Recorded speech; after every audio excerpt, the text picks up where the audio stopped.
Buenas tardes, señoras y señores, bienvenidos a la sede de la Real Academia Española. No es el único edificio que tenemos, pero sí es el que desde 1894 acoge el salón donde nos reunimos todos los jueves del año. La Real Academia Española consta de 46 miembros. En este momento tenemos 44 sillones atribuidos.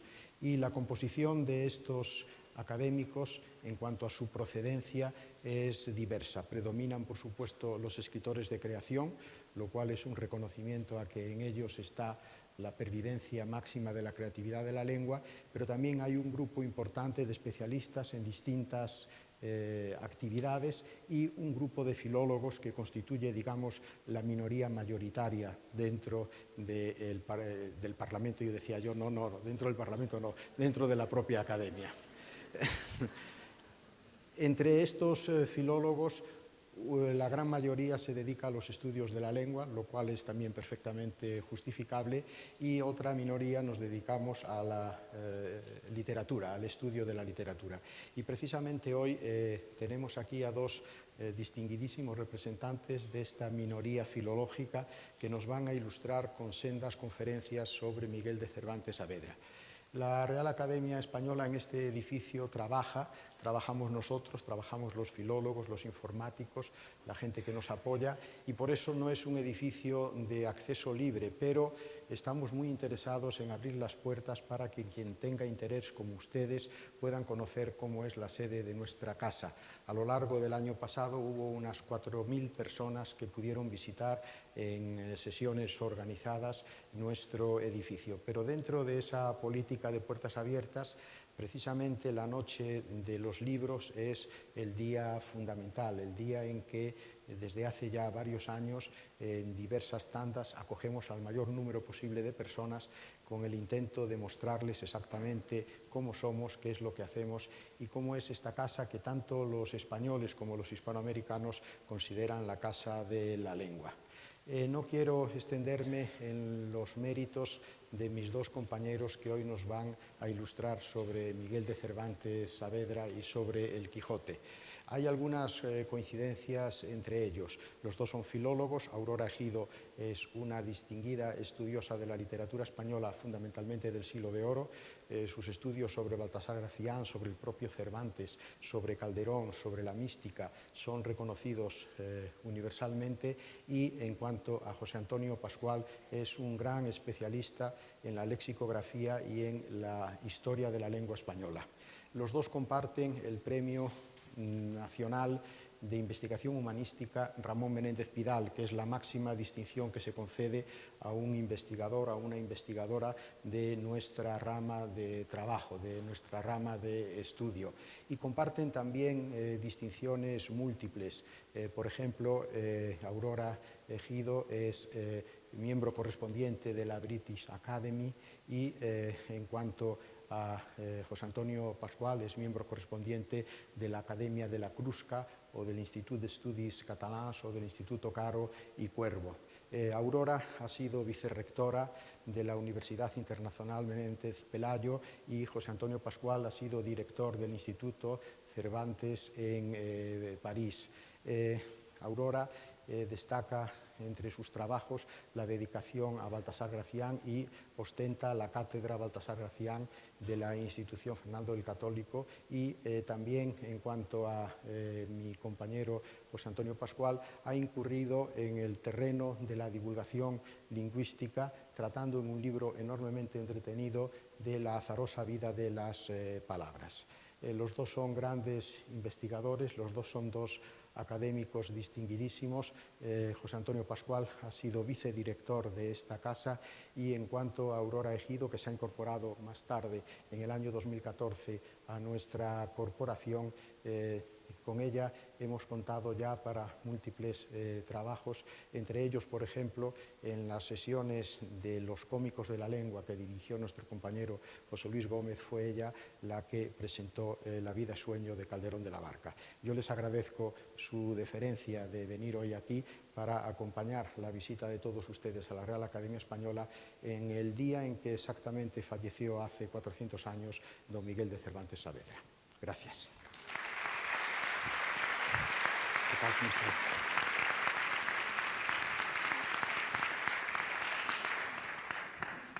Muchísimas gracias, excelentísimo señor director, excelentísimos señores académicos, señoras y señores, amigos. La discreción es la gramática del buen lenguaje que se acompaña por el uso. Miguel de Cervantes. Frente al maleficio de Babel, que veía como un auténtico castigo divino la pluralidad lingüística, Cervantes construyó a lo largo de todas sus obras una torre de palabras que asentaba la variedad y la dignidad de todas las lenguas. Sus presupuestos, cercanos a los de algunos humanistas como Vives y Erasmo, alcanzaron su punto álgido en el Persiles, aunque ya los desarrollara ampliamente en el Quijote. En la primera parte de la obra, a la que voy a referirme en particular, Cervantes ofreció un amplio panorama lingüístico puesto al servicio de la creación novelesca, que se amplió en la segunda de 1615, donde dibujó un rico mapa de lenguas en contacto a lo largo del camino de Don Quijote a Barcelona. Las primeras voces no castellanas que se leen en el Quijote son las que el narrador atribuye a su protagonista cuando fue a visitar a su rocín, al que vio con más tachas que el caballo de Gonela, que tantum pelis et ossa fuit, para significar que era solo piel y huesos. Esa inserción del latín, una de las dos reinas de las lenguas, junto al griego, no parece gratuita, pues conlleva un uso paródico de las citas clásicas que sería muy frecuente en la obra. El habla de Don Quijote muestra su peculiar sabor añejo y cultivado, salpicada de frases hechas en la lengua del Lacio, ante el asombro de Sancho, incapaz de entenderlas. Este, sin embargo, también sabía su latín eclesiástico de oídas, lo que llena los diálogos con su amo de sabrosos disparates, como el que desata la frase «Quien a infierno nula es retencio», pues con ello Sancho recordaba el responso de difuntos, «Qui a inferno nula es redemptio», sin entender bien lo que significaba. El pugilato a costa de los latines lo mantienen varias veces Don Quijote y el bachiller, jugando con la ignorancia del escudero. El latín, desde luego, aparece como signo de cultura y también como arma de doble filo, cuando lo esgrime uno de los galeotes, muy grande hablador y muy gentil latino, por no decir ladino. Dicha lengua, como se ve en el coloquio de los perros, podía ser una forma falsa de presunción de cultura, pues allí se dice, hay algunos que no les excusa el ser latinos de ser asnos. A su vez, el gusto cervantino por las formas dialectales y las jergas, como el sayagüés o la lengua de Germanía, entre otras, aflora también desde los primeros capítulos, formando parte de ese perspectivismo lingüístico al que aludiera Leo Spitzer a propósito de un pescado que en Castilla llaman abadejo y en Andalucía bacallao, y en otras partes curadillo y en otras truchuela. El Quijote, encrucijada de personas de origen diverso en la que surgen las historias, va trazando desde sus inicios un sutil entramado de lenguas en el que aflora la diversidad idiomática de una novela que muestra un constante trasiego de gentes que se trasladan de un lugar a otro. Estas, poco a poco y de forma natural, van dando señas de su lengua y costumbres, como ocurre con el habla convencional del vizcaíno que se empleaba en aquella época con fines cómicos. El mundo libresco, en el que vive Don Quijote y otros personajes que pueblan la obra, remite a numerosas lenguas, como el toscano, el francés, el portugués, el alemán, el árabe, el turco, el gallego o el catalán, aunque éstas se aludan, adapten o trasladen al castellano en el decurso de la narración. Ello supone la necesidad de la traducción, que aflora ya al principio de la obra, donde, a propósito de Ariosto, Cervantes expresa sus preferencias por la lectura en el original italiano, luego ampliadas en la segunda parte en el episodio de la imprenta barcelonesa. Allí dirá que traducir de lenguas tan cercanas como el italiano es como mirar los tapices del revés.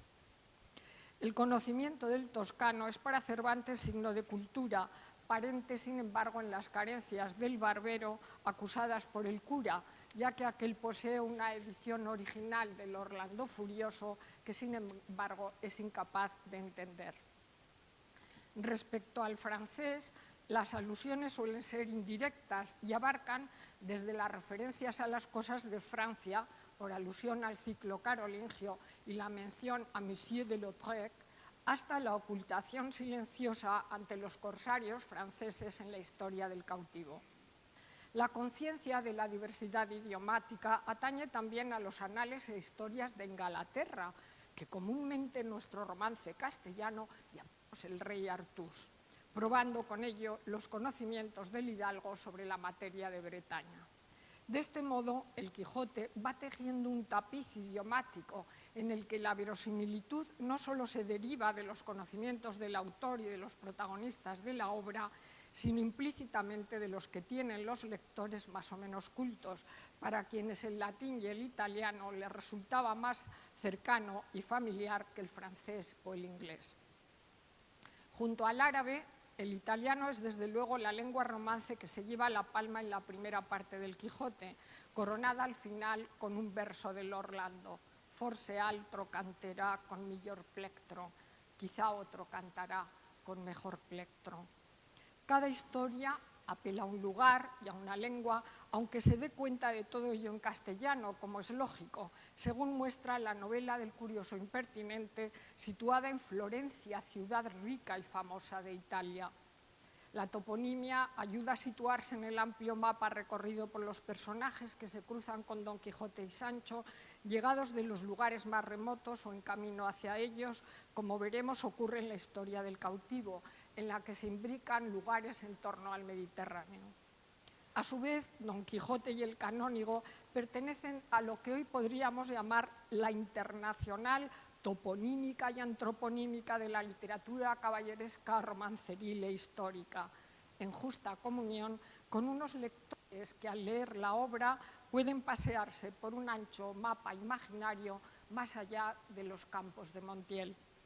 Lugares y apellidos lejanos, una vez castellanizados, se acercan y hacen familiares a los oídos de los discretos lectores, sin que falte, en algunos casos, la connotación burlesca, como ocurre con los linajes, mostrando hasta qué punto las presunciones más rancias no tienen fronteras. El asunto cobra particular relieve cuando Don Quijote fantasea sobre el ejército de ovejas que identifica con caballeros de diversa procedencia, en el que se funden la topografía real y la ficticia, pues las tres Arabias, Algarve y Nueva Vizcaya, se mezclan con Boliche, Carcajona o Quirocia. Un desfile de persas, partos, medos, citas y etíopes forman un escuadrón de infinitas naciones en el que los rasgos físicos se ligan a una geografía concreta, mostrando los absurdos del determinismo genético y geográfico tan manido en aquella época como en la nuestra y del que Cervantes era muy consciente. Los catálogos de naciones que aparecen en la obra, como el de los ríos de España, son además un reflejo en buena parte cómico de las series establecidas por las oficinas y polianteas humanísticas, donde, como en nuestras enciclopedias actuales, el universo quedaba reducido a nomenclatura. De ahí que el narrador imponga su visión crítica y graciosa al exclamar: «Válame Dios, ¿y cuántas provincias dijo? ¿Cuántas naciones nombró, dándole a cada una con maravillosa presteza los atributos que le pertenecían, todo absorto y empapado en lo que había leído en sus libros mentirosos?» La mente de Don Quijote resulta así un mapamundi sacado de sus lecturas que le permite viajar a su antojo y sin moverse de su casa por los lugares más diversos con solo nombrarlos. De este modo, la lectura se ofrece como la posibilidad de recorrer infinitas naciones, incluidas las que riega el Nilo o las que alcanzan las hazañas exóticas del gran mameluco de Persia. Por algo diría Cervantes en el Persiles que leer es mejor que viajar, pues uno puede volver a recorrer los lugares más alejados sin cambiar de sitio. Pero la riqueza del plurilingüismo en la primera parte del Quijote, luego ampliada en la segunda, se configura sobre todo a partir del sustrato de la lengua árabe, tanto hablada como escrita. Ello atañe al eje conceptual y formal de una obra que nace, como ustedes saben muy bien, de un manuscrito en caracteres arábigos que requiere su inmediata traducción para ser entendido. A partir de ahí surgen los límites de un narrador que desconoce dicho idioma y necesita de un intérprete que lo traslade al castellano. En este sentido, cabe recordar que el morisco aljamiado, capaz de leer los cartapacios con la historia de Don Quijote de la Mancha escrita por Cide Hamete Benengeli, historiador arábigo, en su lengua original, hace al principio una traducción oral, repentizada y parcial de dicho texto ante el narrador. De ese modo, el Quijote, a partir del capítulo 9, se identifica con una historia escrita en árabe, de la que se traslada al castellano y en voz alta una pequeña parte, gracias a un morisco que la traduce. Este la transcribe luego por castellano, con añadidos de su propia cosecha para deleite de los lectores. Le di prisa que leyese el principio y haciéndolo así, volviendo de improviso el arábigo en castellano, dijo que decía: la historia de Don Quijote de la Mancha, escrita en arábigo por Cide Hamete Benengeli, que el narrador adquiere al vendedor de cartapacios, surge así como una traducción en voz alta que al principio se transcribe poco a poco según el morisco lo va traduciendo al castellano. Dos intermediarios, el vendedor y el traductor, se ofrecen entre el autor y el narrador a través de una cuádruple superposición que va primero de lo escrito en árabe a la traducción oral castellana para regresar después a las grafías de la traducción española que el lector del Quijote tiene finalmente. Ese texto escrito se volvería más tarde en oralidad pública o privada a través de cada una de las posibles lecturas que de él se hicieran. La frase, dijo que decía, con la que dicho narrador explica la traducción repentizada del morisco, implica además una clara inseguridad textual, que empieza por su desconocimiento ya no solo del árabe, sino de sus grafías. De este modo, la obra se cimenta sobre dos estratos idiomáticos que además incluyen oscilaciones continuas entre el oral y lo escrito. A través de ese proceso aparecerá la sensación ficticia de seguridad que podría ofrecer un texto en el que todo surgiera sin mayores complejidades desde una sola base idiomática. El Quijote, por otro lado, nace de la confianza inicial del narrador en la promesa de un traductor, al que, sin embargo, luego se lleva a su casa para controlar de cerca la traducción que éste hace de los cartapacios. El traductor, al cabo de poco más de mes y medio, verterá la historia de Don Quijote en lengua castellana, tal y como el narrador la ofrece a los lectores. Ello implicará además una referencia al tiempo exigido por el trabajo realizado. También cabe tener en cuenta la generosidad del narrador, que entiende la traducción como oficio, pues le ofrece al morisco la paga que él quisiere, aunque éste se contenta finalmente con 2 arrobas de pasas y 2 fanegas de trigo. Claro que, aparte del texto escrito, la obra aparece también en pintura, ya que Don Quijote y otros personajes de la misma se nos dice que fueron dibujados en los mencionados cartapacios. Estos aparecían además con sus nombres al pie, como si se tratase de emblemas ilustrativos que el lector no alcanzará a ver, salvo por un levísimo ejercicio de éfrasis que los describe. Por otra parte, a dicho lector le asaltarán inmediatamente las dudas sobre lo que está leyendo a partir de la fama de mentirosos atribuida a los árabes, con la que Cervantes siembra en la obra la desconfianza sobre la verdad de la historia que narra.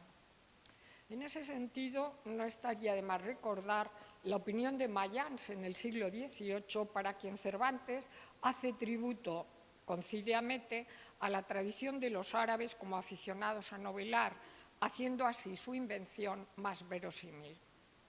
A partir de ese momento citado, el peso de la traducción en el Quijote será fundamental y la presencia de Cide Hamete se conformará como un prisma cristalino que coloreará la lectura con matices provenientes de la lengua y de la cultura árabes, aunque estos no estén exentos de ironía, sobre todo cuando se califica aquel de autor arábigo y manchego.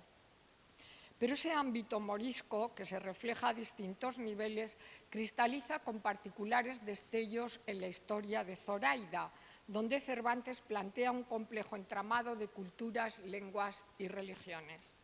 Ello se comprueba desde la aparición del cristiano recién llegado de tierras de moros, porque venía vestido con una casaca de paño azul corta de faldas, con medias mangas y su cuello, además de portar bonete, borceguíes datilados y un alfanje morisco. Este iba acompañando a una mujer que llevaba el rostro cubierto, con toca en la cabeza y vestida con una almalafa, lo que suscita el asombro de la ventera, de Dorotea y de Maritornes ante la novedad de tan inusitado atuendo. La admiración ante lo desconocido, en lo que se refiere a la indumentaria y al idioma, remite además a un lenguaje de ademanes y silencios que se superpone a la comunicación verbal. En ese aspecto, cabe señalar la identificación religiosa del castellano por parte de los presentes ante el mutismo de la embozada, pues por su silencio imaginaron que sin duda alguna debía de ser mora y que no sabía hablar cristiano. El dato es fundamental para entender cabalmente la fusión de lengua, raza y religión que supone la historia de Zoraida, toda vez que el cautivo dice que la tapada venida de Argel mora es en el traje y en el cuerpo, pero en el alma es muy grande cristiana, incluso sin haber sido bautizada todavía. Con Zoraida entra en el Quijote un mundo árabe sublimado por un cristianismo de elección que traduce símbolos y nombres a través del castellano balbuciente de la bella argelina. Esta transformará por querencia religiosa su nombre de origen diciendo: no, no Zoraida, María, María. El nombre de Lela, Zoraida, doña Zoraida, y el adoptado de María sustentan en sí mismos todo el simbolismo inherente a la historia, resumiendo cuanto ésta conlleva de fusión de raza, lengua y fe. De esa forma se proyectará en ese episodio una mezcla idiomática. Sí, sí, María, Zoraida Macange, que quiere decir no, nos explica el narrador, mostrándose así la bicefalia de la bella protagonista que a través de sus palabras hará un discurso mixto entre dos mundos y dos culturas.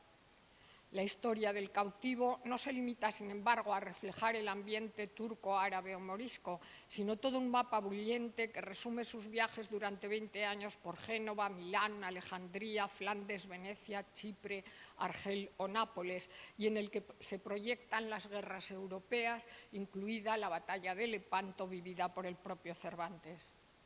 Los pasos quedos de Don Quijote y Sancho por el escaso territorio manchego recorrido hasta entonces se extienden a la inmensidad de un relato sembrado de topónimos y antropónimos lejanos y exóticos. Estos pasan figurativamente por Constantinopla y el gran turco Selín, o alcanzan al encuentro con el cruel Barbarroja, sin olvidar las menciones a la nave capitana La Loba en Nápoles o al rey Uchalí de Argel. En la historia del cautivo aparece además una clara identificación negativa de los turcos, reiterada en la segunda parte del Quijote y en el Persiles, considerados como el enemigo común. Ello se apuntala aún más, si cabe, con la traducción al castellano de los nombres por parte del cautivo, cuando dice que el mencionado al-Uchalí lo llamaban Uchalí Fartax, que quiere decir en lengua turquesca el renegado tiñoso.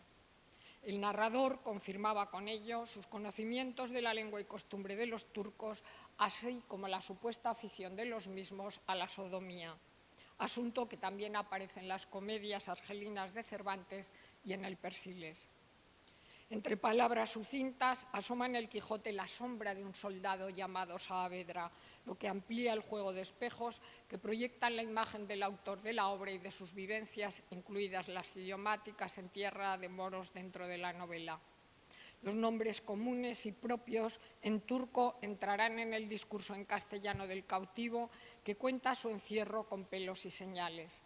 Así ocurre con la referencia famosa al ingenio de la caña y el lienzo, con la cruz sacada por una misteriosa mano y finalmente el papel escrito en arábigo, también con una cruz y 40 escudos de oro españoles, que aparecerán como ensalmo y rescate salvífico de toda su historia en el cautiverio.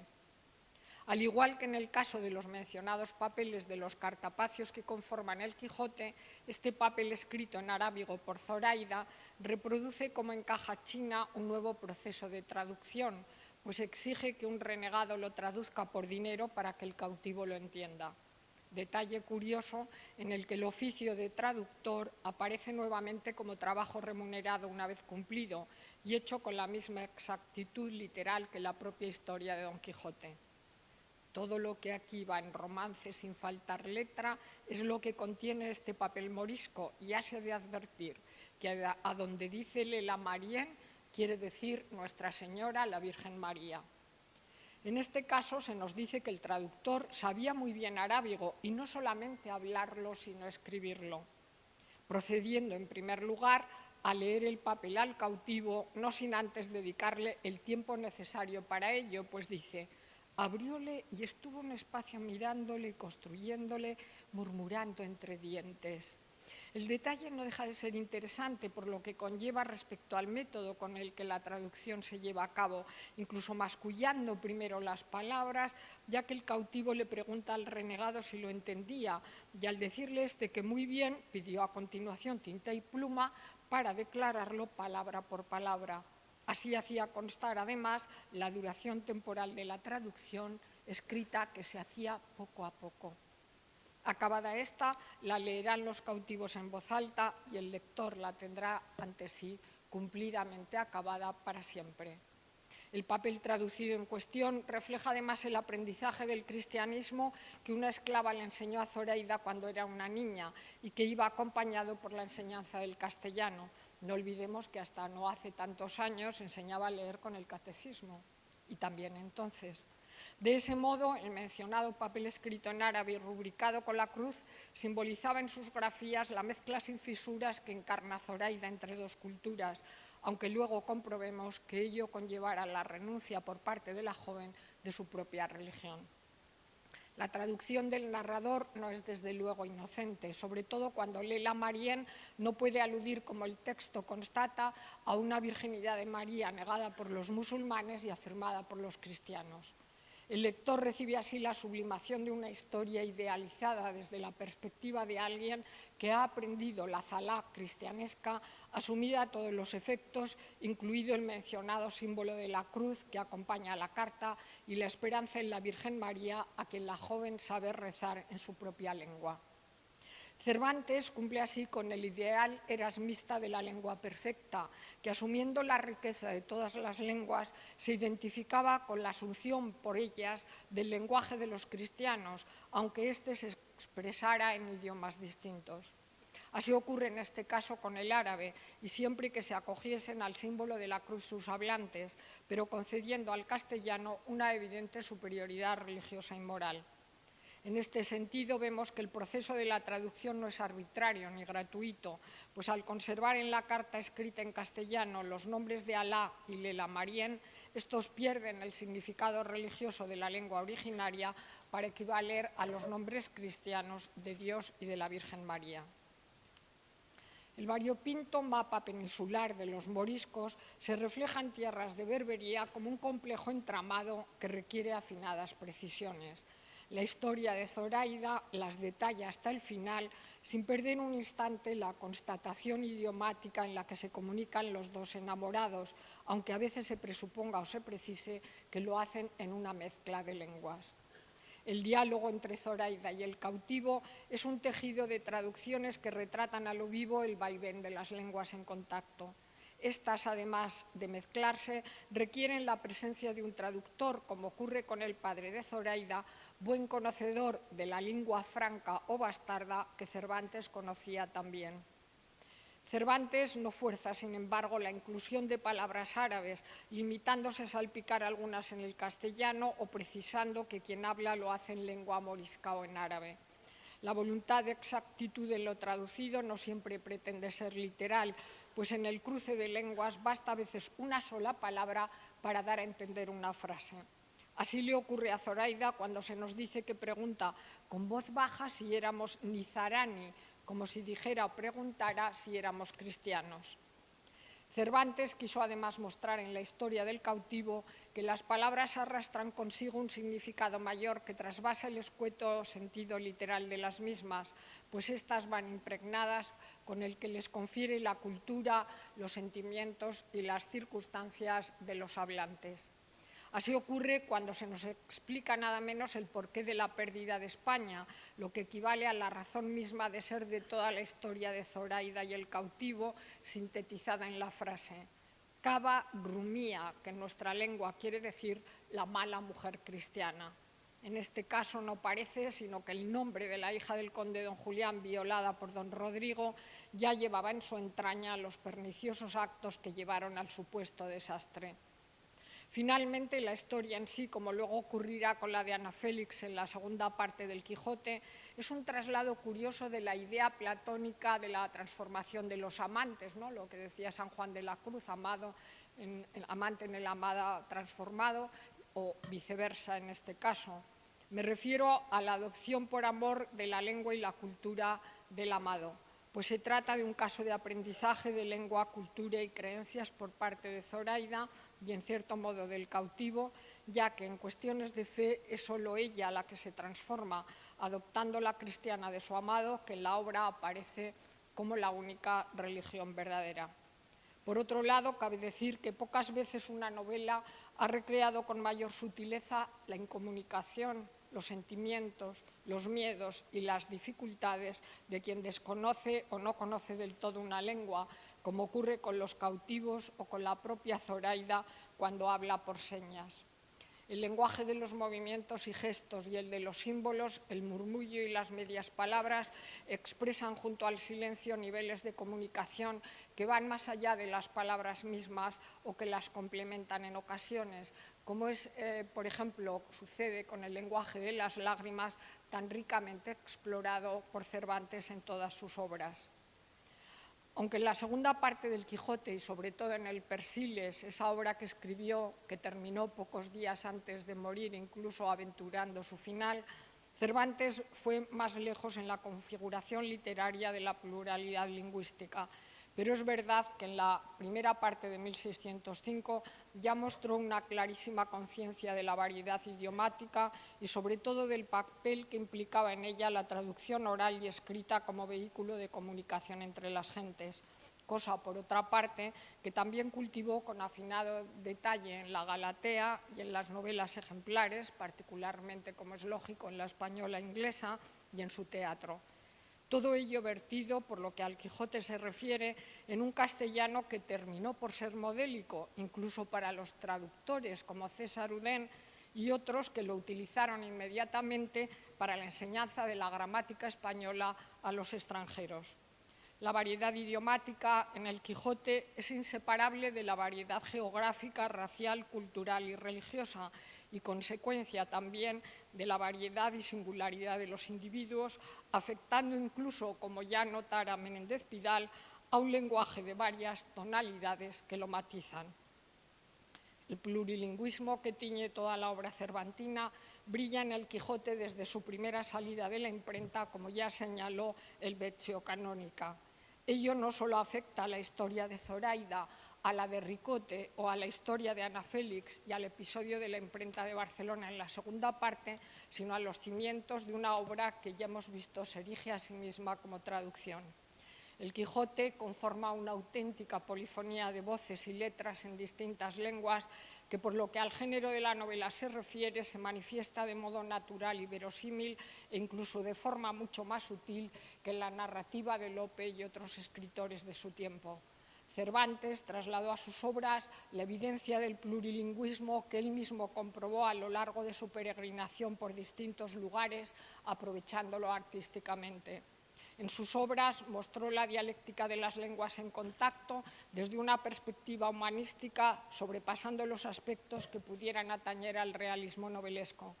Para ello proyectó una nueva visión idiomática que venía cargada de reminiscencias culturales, extendida a los aspectos psicológicos, sociológicos, sexuales, religiosos e históricos.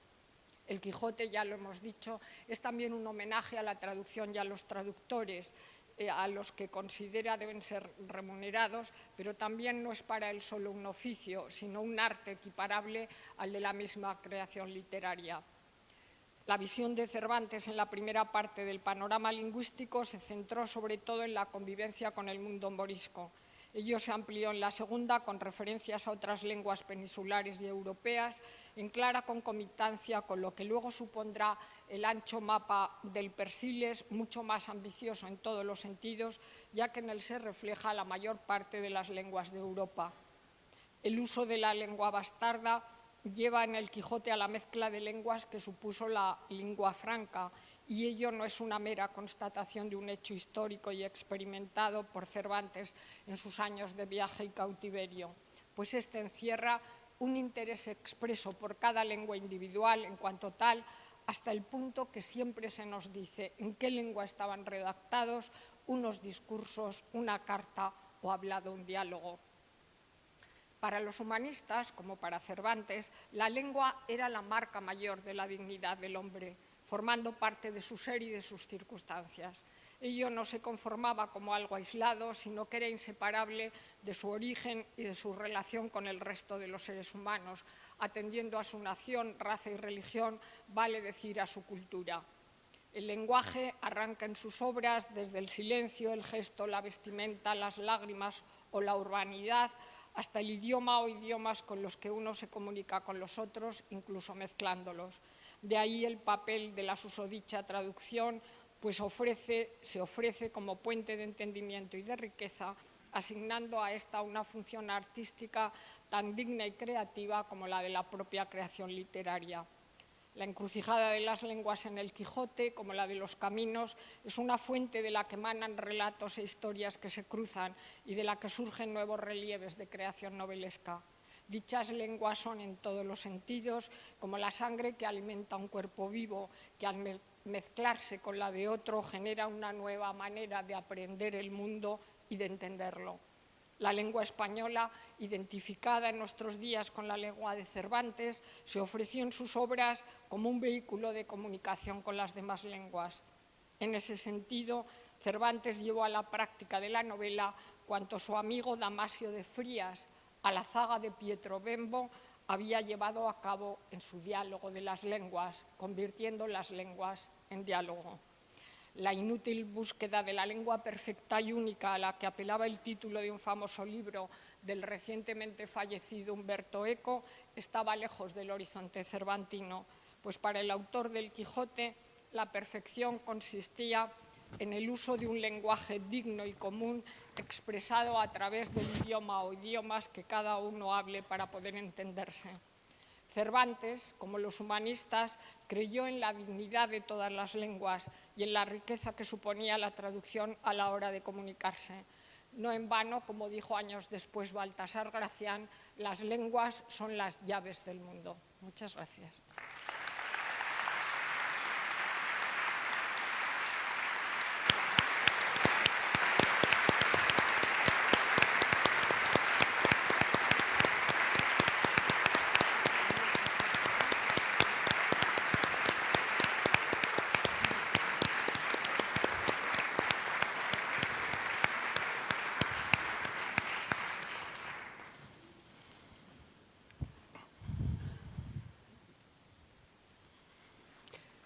Entre el acto de escritura y la posibilidad de acercarse a un texto, media una distancia geográfica, social o incluso histórica. En el caso del Quijote, nosotros nos encontramos ante un texto que presenta serias dificultades para su comprensión, o mejor, para su comprensión profunda. Lo explicaba así don Francisco Ayala, con unas palabras que los filólogos yo creo que podemos suscribir. Los vocablos mismos con que el Quijote está escrito pierden sus habituales connotaciones, sufren alteraciones semánticas, cambian su resonancia. Día llegará, continúa, que se hagan ininteligibles. Ciertos énfasis, el uso intencional de arcaísmos, de vulgarismos, de términos jurídicos, de fórmulas escolares, todo lo que es juego verbal se borra o atenúa con los años y la mudanza de los tiempos. Precisamente por esto se anotan los textos clásicos. Precisamente para esto existimos los filólogos. Y ciertamente hay filólogos y poetas a la vez, como Francisco Castaño, que es un magnífico poeta y un grandísimo amigo, que le puede espetar a uno por la espalda en una apología pro vita et laboribus suis lo siguiente: necesito el discurso pertinaz del que solo el filólogo es capaz, por lo reiterativo, esa infinita cuerda de peonza, ogerisemiogrammatologonza, siempre tan perspicaz, tan a lo vivo, es de broma, que toma a Dulcinea por Aldonza. Yo querría tratar con ustedes de este oficio del filólogo, que en un caso como este tiene algo que ver con la mejor comprensión de un texto literario como es el Quijote. Y para ello, siguiendo precisamente las palabras de don Francisco Ayala, he elegido unos cuantos ejemplos que yo creo que nos pueden situar bien para entender ciertas dificultades de comprensión de las que ni siquiera somos conscientes. Empiezo por esas alteraciones semánticas que sufren algunos vocablos. Si ustedes leen el Quijote y van subrayando determinadas palabras, la palabra pensativo tiene una frecuencia bastante razonable. Yo diría que la suficiente como para pensar que el caballero es un ser reflexivo, es un ser que en muchas ocasiones está pensándose las cosas. Y a veces además nos encontramos con una imagen que es conocida por todos nosotros como esa de Durero, en que en uno de sus grabados vemos a un hombre que está pensativo y está precisamente de esa manera estereotípica que tiene la mejilla apoyada en la mano. Y así aparece reflejada esta situación, esta imagen en el Quijote. Y además, en el caso de Sancho, cuando un sabio su enemigo convierte 2 ejércitos en manadas de ovejas o de carneros y tras vomitar el caballero el bálsamo de Fierabrás, a lo que correspondió el escudero con su propio vómito y quedaron ambos como de perlas, la consecuencia es que Sancho termina de pechos sobre su asno, con la mano en la mejilla, en guisa de hombre pensativo además, es decir, muy pensativo. Si seguimos no solo a Sancho, sino al Quijote, y vamos viendo que pensativo aparece sistemáticamente en serie con triste, congojado, pesaroso, nos encontraremos que quizá el significado no corresponda al actual. Hay indicios que dejan claro un significado como después de un profundo suspiro, con que Cardenio termina de recitar un soneto, y los sollozos y ayes que hacen que cura y barbero quieran saber quién es el triste, al que vieron con la cabeza inclinada sobre el pecho a guisa de hombre pensativo. Desde luego Cardenio no está pensando en nada, está sencillamente triste. Y los 2 ejemplos siguientes del Quijote, seleccionados entre muchos, no me quitarán la razón.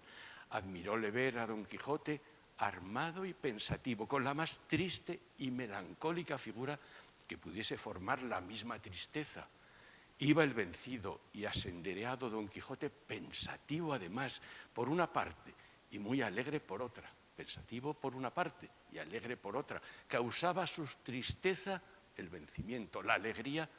Son evidentes estos ejemplos de que ninguno de nosotros utilizaríamos pensativo en el mismo sentido en que está precisamente utilizado en el Quijote. Y esta no es una condición que proceda de Miguel de Cervantes.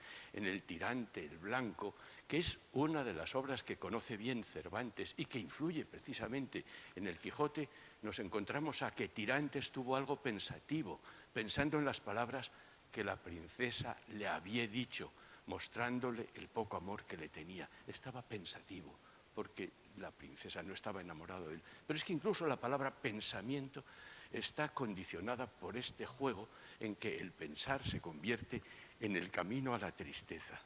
El combinado con triste aparece en el romance del Conde Dirlos y en muchísimos textos más que le ahorro a ustedes porque estoy seguro de que se fían de mi palabra. Ahí tenemos un significado que un lector actual realmente no va a entender bien. No quiere decir que no siga, no sé, la narración de una manera general, pero determinados recovecos que nos hacen entender mejor un texto y que nos hacen no pensar que Don Quijote sea una persona que está pensando, meditando las cosas, sino que está más triste de lo que parece, realmente lo podemos entender gracias a que los filólogos pueden ir comparando textos y tomando decisiones sobre este sentido. Una palabra como liberal, en el sentido de generoso, un hijo segundo del duque llamado Fernando, mozo gallardo, gentilhombre liberal y enamorado, no hay ninguna duda que no tiene nada que ver con los liberales actuales que funcionan en la política. Y Don Quijote, sobre Dulcinea, dice que es liberal en extremo. Dijo Don Quijote, si no te dio la joya de oro, sin duda debió de ser, porque no la tendría allí a la mano para dártela. No hay ninguna duda de que estamos ante un adjetivo que significa generoso. Son dos ejemplos que me han servido para mostrar que las palabras sufren alteraciones que no corresponden precisamente el uso, que obligan a que nuestro uso actual no podamos utilizarlo para entender el significado que tenían estas palabras en la antigüedad. Pero hay palabras, dice don Francisco Ayala, que llegarán a ser ininteligibles. Y yo les haré una confesión de un joven filólogo, era yo, recién licenciado. En la edición del Quijote me encuentro con que la palabra desplegar los labios me sorprende. Y en la edición que tengo del Quijote creo que es una errata. Y cambio desplegar por despegar los labios, que es lo que todos decimos. Ninguno de ustedes dice desplegar los labios. Ni en el diccionario de la Academia aparece desplegar los labios. Aparece despegar. Y aparece, no sé, descoser, se puede utilizar, se lo utiliza Sancho. Lo pueden utilizar ustedes en la actualidad, pero la palabra desplegar los labios no existe. O no lo conocemos. Pues bien, en el Quijote estamos con desplegar los labios. Es una palabra perfecta. Es la que realmente nosotros debemos conocer. Y aparece en el Quijote y aparece en muchos otros textos de los siglos de oro. Y claro, en esta situación el filólogo tiene que ayudar y decir que plegar no solo es lo mismo que significa el verbo plegar, plegar las velas, y desplegar no es lo mismo que irlas abriendo. Plegar es clavar, y aparece así en la Edad Media, y desplegar aparece como desclavar. Figúrense ustedes el cambio que se ha dado en nuestra lengua, en el que parece que lo primero ha sido plegar los labios, desplegarlos, es decir, desclavarlos, y que luego esto ha cambiado en un verbo que tiene un valor parecido en cuanto al hecho metafórico que significa separar los labios, que es despegar. Pero desde el despegar actual hasta el desplegar de Don Quijote ha pasado tiempo, y ese tiempo nos ha separado de una interpretación correcta de esta palabra. Al menos aquel joven filólogo que era yo, que creí que aquella era una errata y que la quise sustituir por otra. Es verdad que hoy los corpus nos permiten ir más lejos y nos permiten comparar cuál es la historia de estas dos palabras y cómo coinciden, pero realmente mi misión aquí no es venirles a ustedes a tosigar con una erudición que nos lleve a hacer comparaciones entre las frecuencias, sino simplemente a ponerles en el camino de cómo nosotros andamos por esta interpretación de las palabras. Hay una palabra que me obsesiona y que los señores académicos saben que me ocurre normalmente, que es un significado en la segunda acepción de la palabra albogue en el diccionario de la Academia. Albogue en el sentido de un platillo musical. Todos los lectores de la literatura clásica y desde luego quienes se han metido por esos caminos, qué sé yo, de los pastores que se complacen en tocar instrumentos, saben que el albogue es una especie de flautas combinadas, unidas por cera normalmente, que producen un sonido que es propio de la literatura bucólica. Hasta ahí, bueno, yo creo que es algo que no tiene, no sé, problema y que todos lo entendemos, aunque ya no sea una palabra que nosotros usemos. Claro, esa literatura que parte de Teócrito y Virgilio, que va a través de Pérez de Moya, Lope y Góngora, esa literatura en que el polifemo tiene un albogue inmenso, donde las distintas cañas están pegadas con cera y que produce un sonido horrible, ese albogue aparece en el Quijote de la siguiente manera. ¿Qué son albogues?, pregunta Sancho, que ni los he oído nombrar ni los he visto en toda mi vida. Claro, el que lee el Quijote piensa que aquí don Miguel nos está diciendo que albogues no existen y que ahora lo que voy a hacer es inventarme un significado. Esos son unos filólogos. Otros filólogos dicen, no, lo que hay es otra cosa, es una broma. Otros filólogos, no, es que, y vamos a seguir. Al Boguesón respondió Don Quijote, unas chapas a modo de candeleros de azófar, unos candeleros de azófar de lata, unas chapas. Y miren ustedes, que dando una con otra, por lo vacío y hueco, hace un son a causa, ese por a causa de lo vacío y hueco, que son, hace un sonido, produce un sonido que si no muy agradable ni armónico, en el Polifemo era un sonido horrible. Aquí hay una perspectiva distinta, no muy agradable y armónico, no descontenta y viene bien con la rusticidad de la gaita y el tamborín, es decir, son esos instrumentos propios de la literatura pastoril. Y claro, ¿qué es lo que ocurre? Que esto pasa a nuestros diccionarios, sencillamente, como unos platillos que, juntando unos con otros, producen este sonido. Pero miren ustedes otra vez el ejemplo y pongan ahí el bisturí del filólogo. Unas chapas a modo de candeleros de azófar que dando una con otra, esta casa da con esta otra. Es decir, no quiere dar solo significar esto. Este gesto que yo creo que es mucho más claro que definirle a ustedes qué es unir dos platillos, sino que estando junta, dando una con otra, por lo vacío, no a causa de lo vacío, sino a través de lo vacío. O sea, un candelero, otro candelero, juntos el uno con el otro, a través del vacío, y el hueco, claro, producen un sonido que no es muy agradable. Verán ustedes que este tipo de significado que ha entrado en un diccionario y que de ahí ha ido a los demás diccionarios, merece, no sé, ser exiliado, aunque siempre en el ámbito de la academia nos enamoramos de las palabras y antes que sacar una del diccionario nos lo pensamos dos veces. Pero quizá aquí haya suficientes motivos para hacerlo.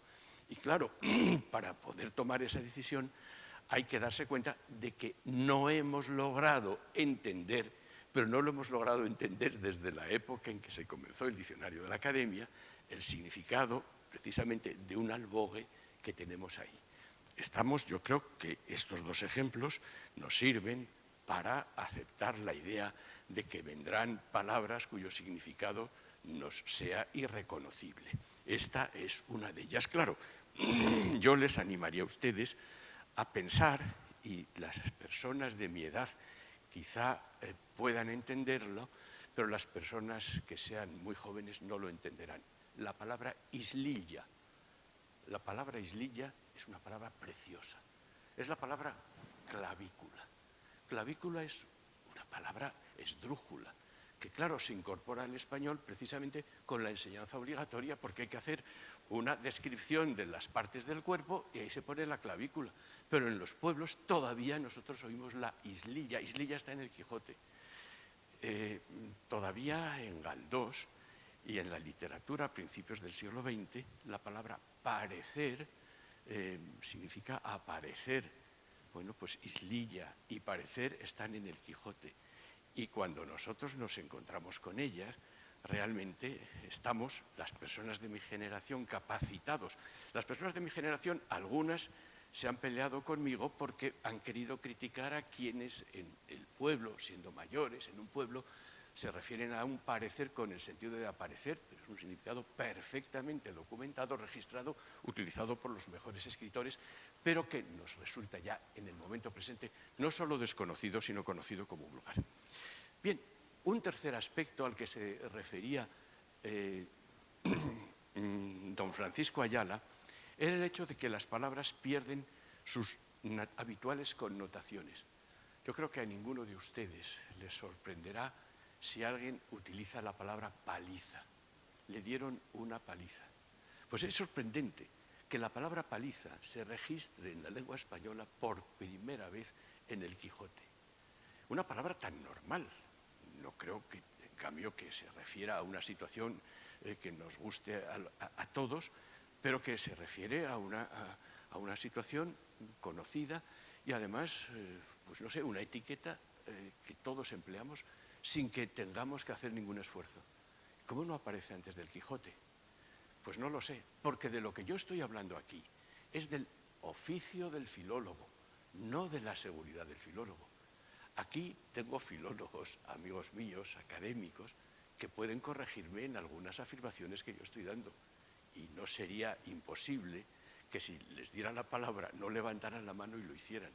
Pero esta es la condición de verdad de cualquier tipo de trabajo de investigación, donde una hipótesis puede ser sustituida por otra. Pues bien, yo estoy con una hipótesis. ¿Cómo es que Paliza no aparece antes del Quijote? Pues no lo sé. Pero lo que sí conozco bien es que los documentos leoneses medievales tienen la palabra palicia con una enorme abundancia. Y fíjense ustedes, palo, palicia. Esa I, esa yoz, esa I, es muy normal en los textos leoneses. Es decir, da la impresión de que está relegada a un ámbito peninsular que va quedando hacia atrás en el momento en que el español se va desplazando hacia Toledo. Y que, por lo tanto, nosotros tenemos sus reflejos en el leonés. Pero es verdad que aquí basta con que un colega mío me traiga 5 ejemplos del siglo XVI y XVII, del siglo XV y XVI en castellano, para que yo vaya a modificar mi explicación. Pero con la que yo tengo en la actualidad, pienso que cuando don Miguel de Cervantes alude a que el caballo recibió una paliza, está sorprendiendo a las personas que lo leen precisamente por una palabra que está, vamos a decirlo, marcada. Y a ese respecto voy a hablarles también en este tercer punto de una experiencia personal. En el diccionario del profesor Corominas hay una palabra que es la palabra muchacho, que se compara con la forma mochacho. Claro, nosotros encontramos en el siglo XVI una variante muchacho y otra mochacho. ¿Qué soluciones tenemos para explicarlo? Una, yo qué sé. Bueno, pues están ahí, no tienen valor. ¿O qué podemos pensar de ellas? Una es característica de las personas de baja situación. Otra, en cambio, del caballero y de las personas de un alto nivel social. Bien, así lo explica Corominas. Pónganse ustedes en los años 40 y piensen en un filólogo que está estudiando la palabra muchacho y que tiene algunas fichas, y en esas fichas se encuentra con una en que el caballero se refiere a alguien como muchacho y Sancho y su mujer a alguien como mochacho. Pues de ahí induce que mochacho es el término vulgar que está desapareciendo y va a ser sustituido por muchacho, cosa que además, por otro lado, parece que tiene, no sé, todas las posibilidades de ser razonable, porque hoy decimos muchacho y normalmente no nos referimos al mochacho. Ahora bien, en el momento presente, con los corpus, con la posibilidad de recorrer el diccionario, el Quijote, buscando todas las variantes, uno se da cuenta de que mochacho lo emplean todos. Las personas altas, bajas, etc. ¿Qué ocurre? Pues no nos vale la explicación de Corominas.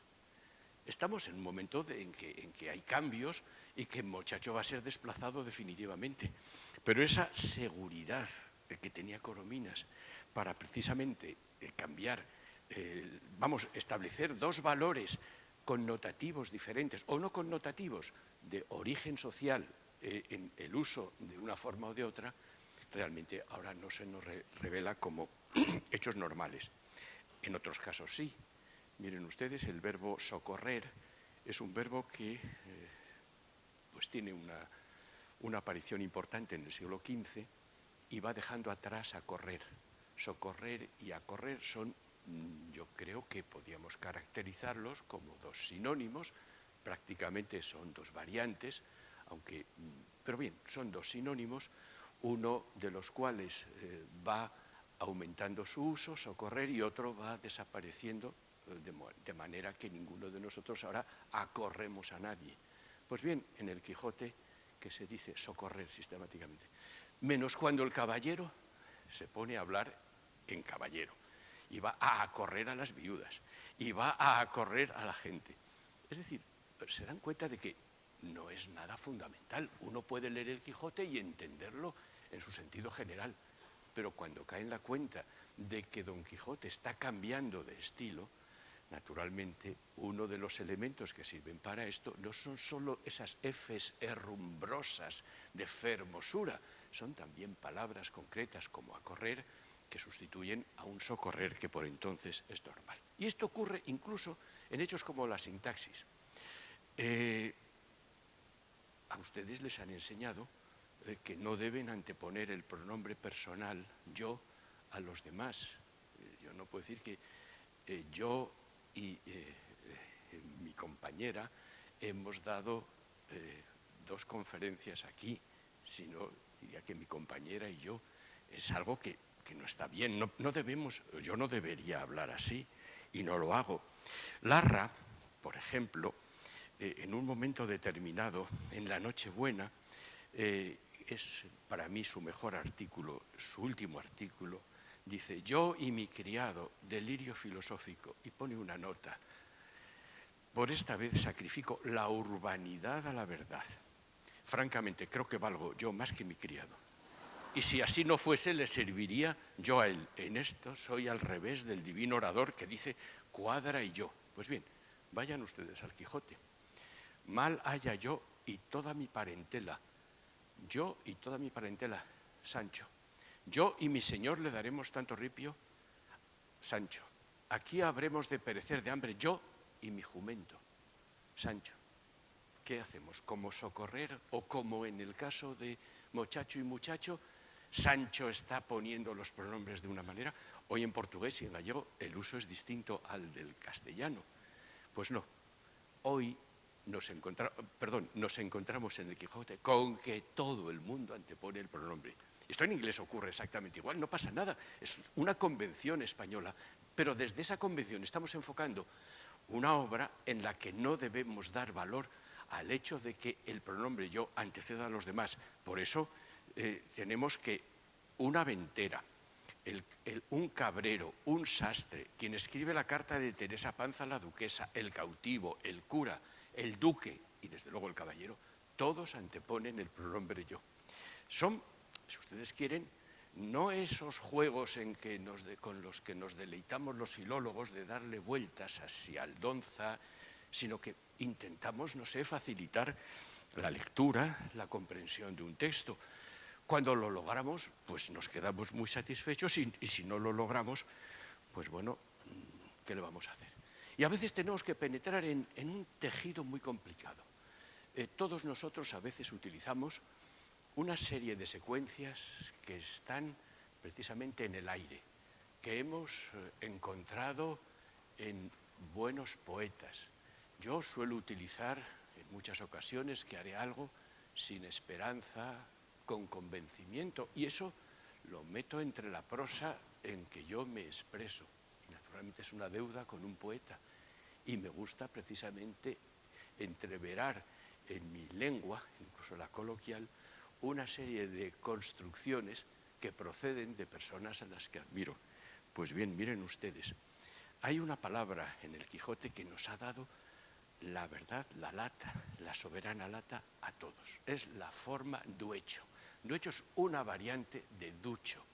Y duecho lo sabemos por los textos del Siglo de Oro, que es una palabra que está anticuada, es una palabra propia del refranero, es una palabra, por lo tanto, marcada, que no es de un uso normal. Yo no les voy a entretener dándoles a ustedes ejemplos, y yo, en alguna ocasión, don Fernando Lázaro, los anotadores de la edición de la Academia del Quijote, pues se conforman, y con sentido común, es lo esperable, con decir, bueno, esta es una palabra, la utiliza el narrador.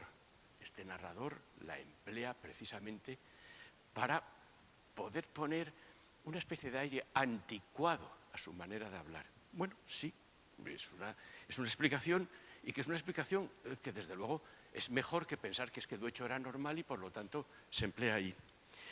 Pero claro, fíjense ustedes el contexto en que aparece. De esto fue el ermitaño mucho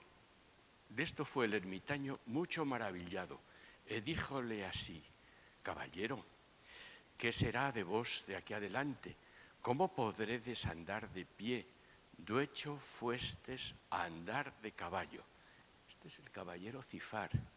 Y miren ustedes, en el caballero Cifar se dice, mas agora que tengo que es verdadero el ejemplo antiguo, que los pies duechos de andar no pueden quedar.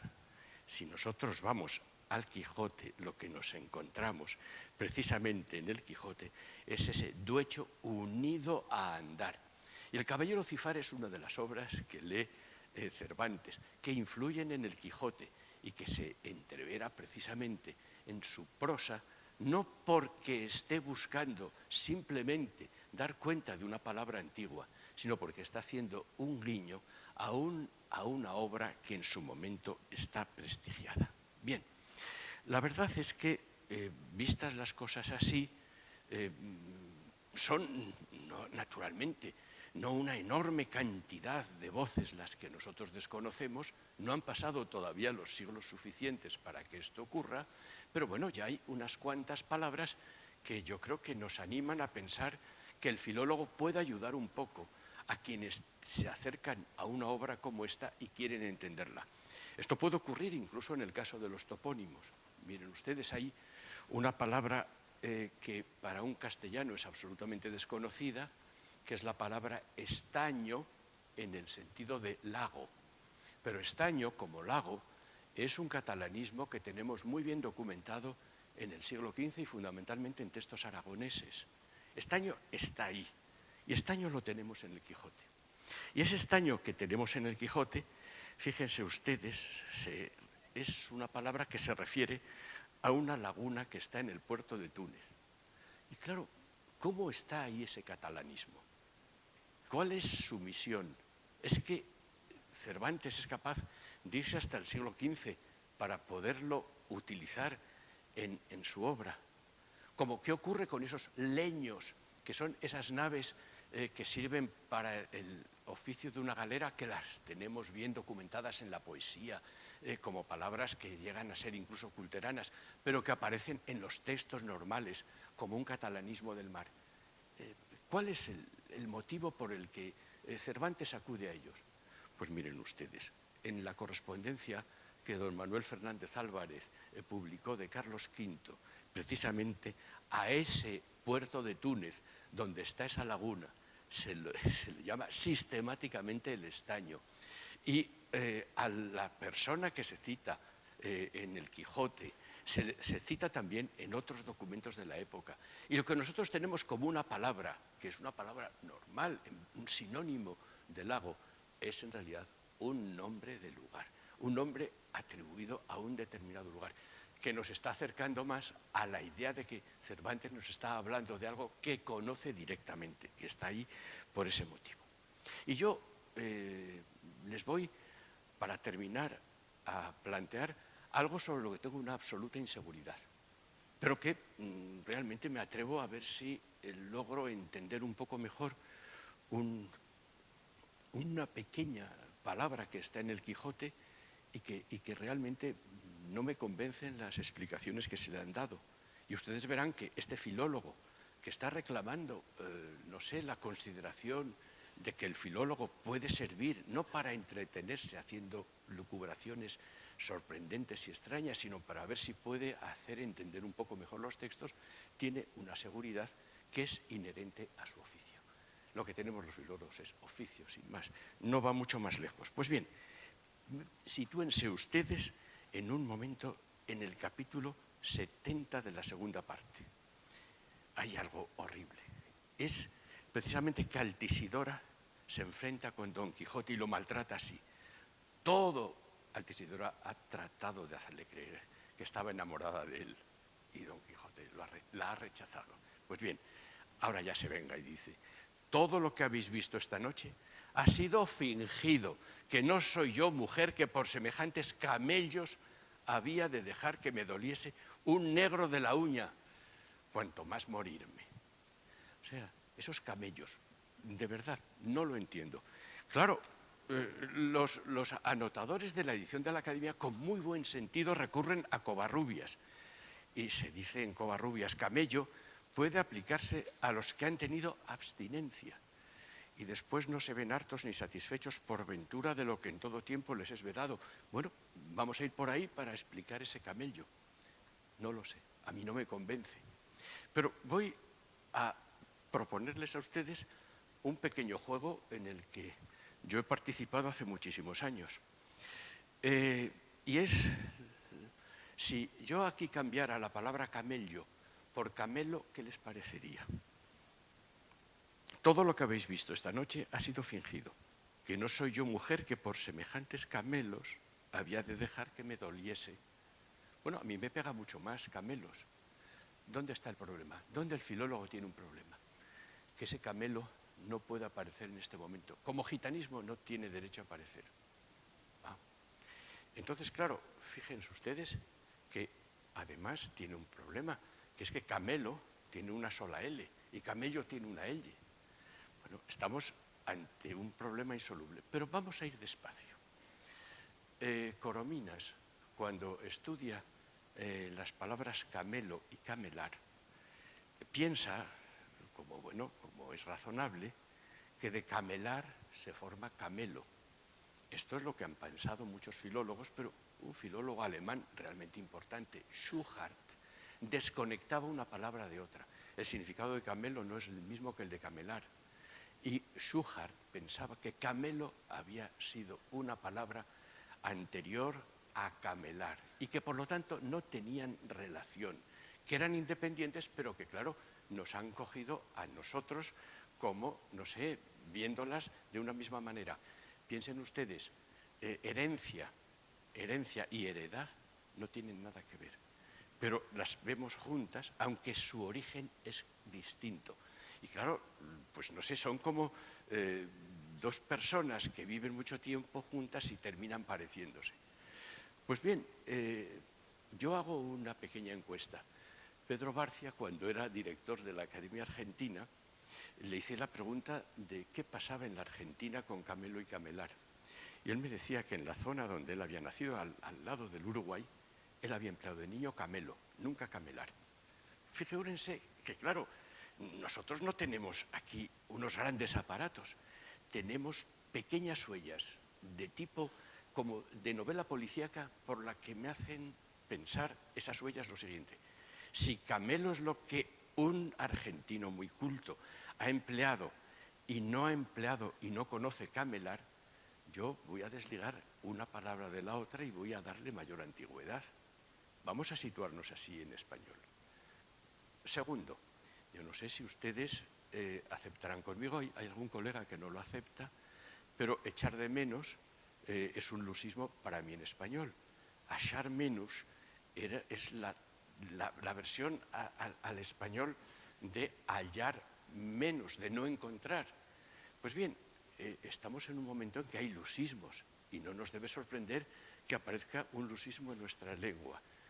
Y si nosotros tenemos a un camelo que nos viene del portugués al español y a la vez nos viene del español al propio español, y por lo tanto tenemos la posibilidad de que a Altisidora se le diga que esto es un camello o esto es un camelo. Y fíjense ustedes en lo siguiente, Schuchart pensaba que es que el camello era considerado un animal muy torpe, del que se podían burlar todos los demás animales. Pero precisamente los corpus de la academia nos están mostrando algo que es muy importante, el camello. Y camelo en portugués es un cañón que de verdad que hace que las balas prácticamente no hagan nada. Es una especie de arma del mar de la que se burlan todos. Bueno, me van ustedes viendo que me he salido de la función del filólogo para animarles a que ustedes piensen que con muchas dificultades, que con muchas inseguridades, que empezamos dando unos pasos, no nos atrevemos a seguir adelante, luego ya nos encontramos más seguros y vamos más allá. Y pretendemos pensar, por ejemplo, que en este caso esos camellos o esos camelos que son naturalmente cañones de poca importancia, risibles, pueden haber sido el origen de una palabra que en el diccionario de Corominas se deriva precisamente de camelar, pero que podríamos nosotros emprender otro camino que naturalmente no he empezado sino a recorrer, que nos acercaría mucho más a entender el significado de esta palabra en el Quijote. Señor director, señores académicos, señoras, señores amigos, he pretendido sencillamente romper el marco de lo que es la interpretación de una obra, primero porque no soy la persona más capacitado para moverme por ella, y segundo porque están ustedes en un lugar en el que estamos jugando, trabajando sobre las palabras. Y no son hechos ociosos, son precisamente caminos que nos pueden servir para entender mucho mejor nuestra lengua en su presente y también en su pasado. Muchísimas gracias a todos ustedes por su atención.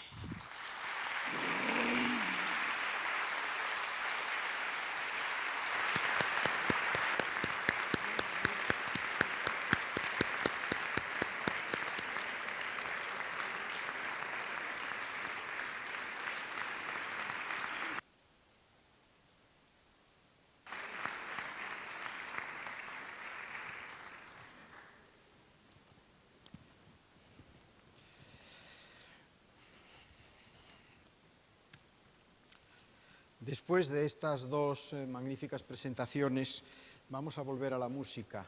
Vamos a volver a ella porque antes de comenzar los discursos hemos escuchado al cuarteto Gamma, compuesto por la violín Ana Campo, Adrián Rioja, Marina Naredo de viola y Gema Pérez de cello, que han interpretado a Telemann y un tango por una cabeza de Carlos Gardel. Ahora, para cerrar esta sesión de puertas abiertas, vamos a escuchar un pequeño concierto del dúo Comesaña, Klotiarskaya y García Herman, compuesto por la violín Ana Comesaña y por el violonchelo Ángel García Herman. Van a interpretar de Alessandro Rolla el dúo para violín y violonchelo en si bemol mayor.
Thank you.